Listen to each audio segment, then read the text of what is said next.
नमस्कार दोस्तों, stock market studies में फिर से एक बार आपको बहुत-बहुत स्वागत है।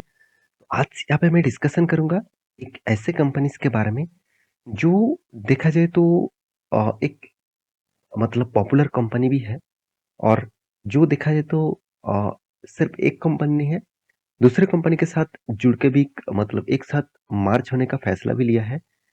और आज का जो कंपनी है, वो एक एंटरटेनमेंट कंपनी है, जिसके बारे में आज आज नहीं बहुत बार मैं वीडियो बना चुका हूँ। तो आज आज इसके ऊपर एक बहुत बड़ा अपडेट आया हुआ है, जिसके बारे में आपको मैं इस वीडियो के माध्यम से बताऊँगा। क्योंकि मेरा काम है किसी भी कंपनीज़ के ऊपर कुछ अच्छा, कुछ बुरा न्यूज़ आते हैं, तो वो न्यूज़ आपको दिखाना। देखिए, किसी भी न्यूज़ के चलते हुए मतलब किसी भी न्यूज़ को सुनकर आप जल्द से जल्द डिसीज़न मत लेना।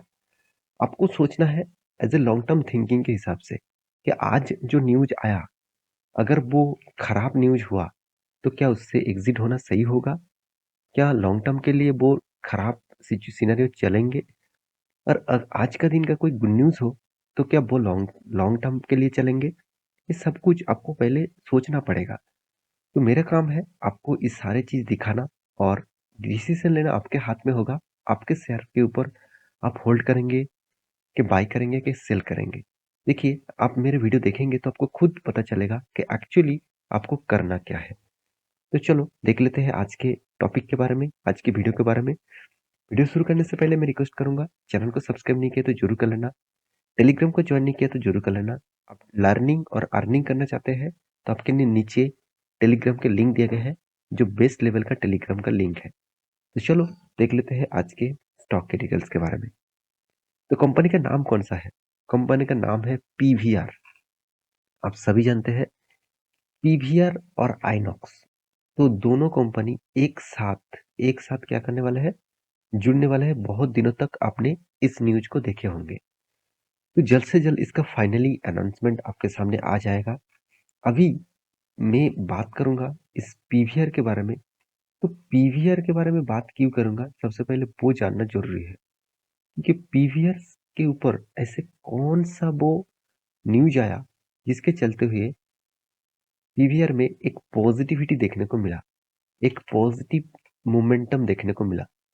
तो 5 दिनों में चार्ट पैटर्न देखेंगे तो इस तरीके से है। 1 मंथ में अच्छा खासा क्रैश, आप सभी जानते हैं 1 मंथ में क्या हालत हुआ था मार्केट में। तो फिर से वो रिकवरी भी किए हैं। तो इस रिकवरी के पीछे कारण कौन-सा है, वो जानना ज़रूरी है। तो चलो सबसे पहले मैं कारण आपको समझा देता हूँ, उसके बाद बाकी डिटेल्स भी क्लियर करूँगा। तो कंपनी ने एक बहुत बड़ा अनाउंसमेंट किया, बहुत बड़ा अनाउंसमेंट, जिसके चलते है इस कंपनी के ऊपर ग्रोथ ऑफ पोटेंशियल बढ़ सकते हैं। देखिए, बढ़ेगा का नहीं बढ़ेगा तो वो तो बाद में आपको पता चलेगा। फिलहाल के लिए देखा जाए तो ग्रोथ ऑफ पोटेंशियल बढ़ सकते हैं। तो यहाँ पे क्या बताया जा रहा है, अब ध्यान से देखना। कौन सा चैनल के ऊपर बताया जा रहा है, द बिजनेस स्टैंडर्ड के ऊपर। तो मैं पूरा क्रेडिट इस चैनल को दूंगा अच्छा खासा न्यूज पब्लिश करने के लिए। यहाँ पे बताया जा रहा है कि पीवीआर आइनॉक्स, देखिए एक साथ नाम लिखा गया है, तो जल्द से जल्द एक कंपनी एक साथ जुड़ जाएंगे। तो पहले से उसका नाम लिखा गया है PVR INOX to add 200 screens each year. मतलब हर सालों में वो 200 स्क्रीन लगाएगा ऑल ओवर इंडिया में। 200 स्क्रीन मतलब इसका मल्टीप्लेक्स स्क्रीन है, आप सभी जानते हैं मल्टीप्लेक्स सिनेमा थिएटर्स है। तो इसी तरीके से थिएटर्स के बारे में बात किया जा रहा है, मतलब 200 नया वो मार्केट में 200 नया सिनेमा हॉल बनाने वाले हैं। तो expected double digit growth in financial year 2024।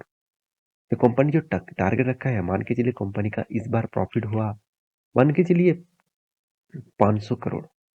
तो वो टारगेट रखे हैं डबल डिजिट, मतलब उससे भी दोगुना। यहाँ पे टारगेट उसका है, तो इससे 2 गुना वो प्रॉफिट कमाने का टारगेट रखे हैं। और वो भी कब, 2024 के ईयर एंडिंग खत्म होने के बाद।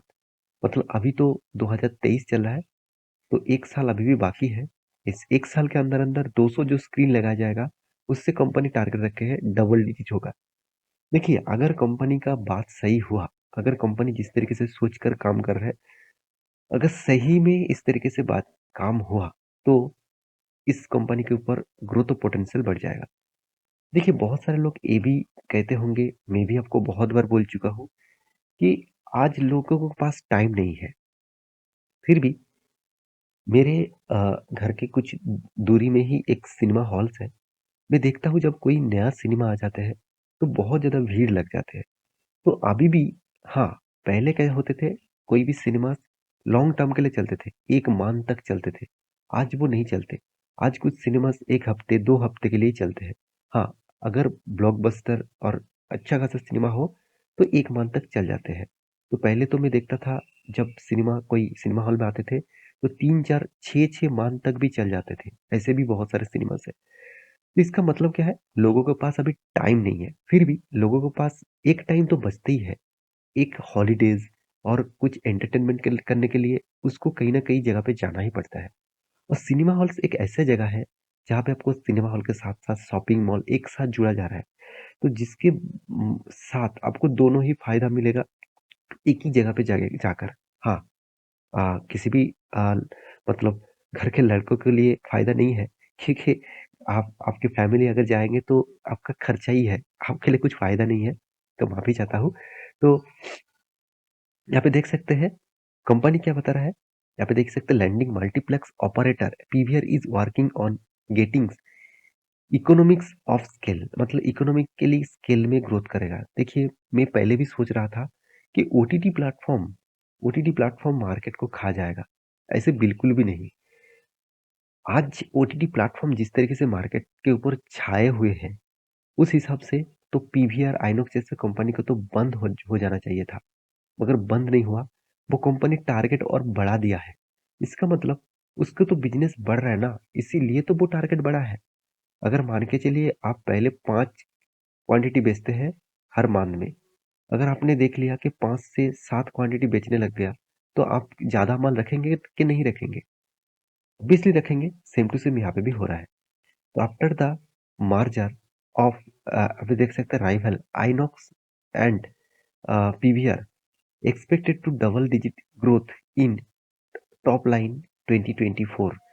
तो कंपनी के जो मैनेजिंग डायरेक्टर है अजय जी, अजय अजय बिजली जी, उन्होंने खुद यहाँ पे कमिटमेंट किया है कि मल्टीप्लेक्स सिनेमा हॉल्स बढ़ाने के कारण ऑब्वियसली कंपनी का सेल ग्रोथ बढ़ेगा और इनकम ग्रोथ भी बढ़ेगा। तो अभी देखना है 1 साल के बाद क्या सही में इस तरीके से काम हो रहा है। अगर हुआ तो कंपनी तो फिर से खड़ा हो जाएगा, क्योंकि पीवीआर का अगर चार्ट पैटर्न देखेंगे तो पीवीआर पहले तो देखिए कितना शानदार मोमेंटम था। 2011 से देखेंगे, 2011 के बाद कंपनी में एक बिग मोमेंटम दिखाया। और हालत खराब हुआ कब? कोविड के सिचुएशन में। हालत क्यों नहीं खराब हो गए? क्योंकि उस टाइम करीबन करीबन 6 नहीं, 7 8 1 साल भी आप बोल सकते हैं, सिनेमा हॉल टोटली बंद था। और सिनेमा हॉल ओपन करने के बाद भी क्या हुआ, एक रिस्ट्रिक्शन लगा गया कि एक रो में अगर सीट अलग-अलग रहेगा, तो एक के बाद एक सीट में आपको बैठना पड़ेगा। मतलब यहाँ पे आप बैठेंगे तो एक सीट छोड़ना पड़ेगा, और फिर से यहाँ पे बैठेंगे तो यहाँ पे छोड़ना पड़ेगा, यहाँ पे बैठेंगे तो यहाँ पे छोड़ना पड़ेगा। तो मतलब कंपनी को बहुत लॉसेस यहाँ पे देखने को मिला था। आज फिर से मार्केट ट्रैक में आया और फिर से वो कंपनी बिज़नेस स्टार्ट किया। तो इसीलिए यहाँ पे मोमेंटम एक अच्छा खासा देखने को मिला रैली कोविड के बाद। तो बहुत सारे दोस्तों ने कमेंट किए थे, सर क्या मैं एंटी कर लूँ? देखिए, एंटी करना, ना करना आपके हाथ में होना चाहिए। क्योंकि देखिए, किसी भी कंपनी के ऊपर आप निवेश करना चाहते हैं, तो पहले उस कंपनी का जड़ के बारे में सोचिए, उस कंपनी का फ्यूचर के बारे में सोचिए। अगर फ्यूचर सही है, उसका फंडामेंटल ठीक-ठाक है, उसके बाद कंपनी का फाइनेंशियल डेटा देखिए, क्या प्रीवियस में था, अभी क्या चल रहा है और प्रीवियस में क्या हो सकता है, एक प्रेडिक्शन के हिसाब से आपको देखना चाहिए। अगर सही सब कुछ हो गया, सही सब कुछ मिल गया, तो उसके बाद आप कुछ भी डिसीज़न ले सकते हैं। तो यहाँ पे देखेंगे, तो यहाँ पे देखिए बिग क्रैश देखने के बाद अच्छा खासा रैली दिखा था। मुझे कुछ कमेंट भी किए गए थे, सर ये जो लेवल था इस लेवल को तो ब्रेक किया है, क्या मैं एंटी ले लूँ? मैं आपको बहुत बार बोल चुका हूँ, कभी लॉन्ग जर्नी करके कोई भी प्रीवियस रेजिस्टेंस को ब्रेकआउट करते हैं, तो प्लीज़ एंटी मत लेना। यहाँ पे सर रेजिस्टेंस नहीं है, यहाँ पे सप्लाई ज़ोन भी है। क्यों? क्योंकि यहाँ से देखिए बिग क्रैश देखने को मिलेगा। तो यहाँ पे इसको बोला जाता है सप्लाई ज़ोन। तो इस सप्लाई ज़ोन को जब रीटेस्ट करते हैं, तो उसके लिए क्या करना पड़ेगा? इस ब्रेकआउट होने के बाद थोड़ा-सा यहाँ पे वॉल्यूम करके फिर से ब्रेकआउट होता, तो सोच लेना एक बिग रैली देखने को मिलता। तो वैसे तो नहीं हुआ, फिर से रीटेस्ट किया और रीब्रेक किया। तो अभी देखना है फिर से वो वापस जाता है कि नहीं जाता है। तो इस कंपनी के सारे डिटेल्स मैं आपके सामने रख चुका हूँ और ये वीडियो टोटली एजुकेशन पर्पस में था, कोई बाय एंड सेल का रिकमेंडेशन नहीं था। मेरा काम था आपको इन्फॉर्मेशन पहुँचाना और आप इसके ऊपर निवेश करना चाहेंगे, तो प्लीज़ एक बार रिसर्च करिए, उसके बाद निवेश करिए। मिलते हैं नेक्स्ट वीडियो में, तब तक के लिए अच्छे से रहिए, अपने ख्याल रखिए। ब